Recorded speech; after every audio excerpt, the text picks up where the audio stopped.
Et s'il existait un homme qui a défié Hitler en face, pas un général ni un chef d'État, mais un jeune soldat allemand, prêt à mourir pour sauver l'histoire. Voici l'histoire méconnue d'Ewald Heinrich von Kleist, le dernier survivant du complot du 20 juillet 1944 contre le Führer. L'Allemagne est en guerre. Nous sommes en 1943 et le régime nazi semble encore solide. Mais dans l'ombre, des résistants allemands s'organisent. Le colonel Klaus von Stauffenberg n'est pas seul. D'autres militaires, choqués par les crimes d'Hitler, veulent stopper l'enfer, même si cela signifie leur propre mort. C'est dans ce climat de peur et de terreur qu'apparaît un jeune officier, Ewald Heinrich von Kleist, fils d'un général opposé au régime. À seulement 21 ans, il accepte une mission qu'aucun homme ne souhaite, se faire exploser avec Hitler lors d'une présentation d'uniforme, février 1944. Le plan est simple. Ewald portera une veste piégée lors d'une présentation personnelle au Führer.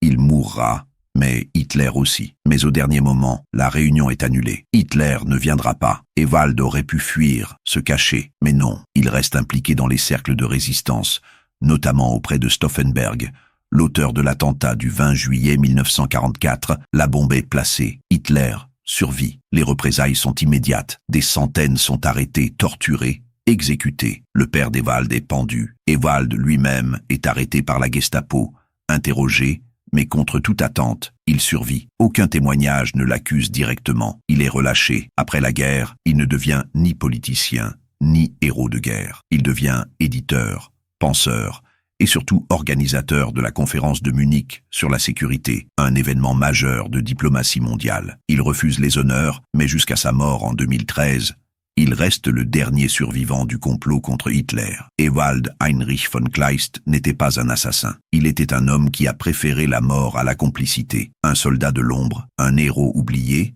qui a traversé l'enfer avec une seule idée, sauver l'histoire de sa propre honte. Si cette histoire t'a touché, abonne-toi, like cette vidéo et partage-la, car le courage de ces hommes mérite d'être raconté jusqu'au bout.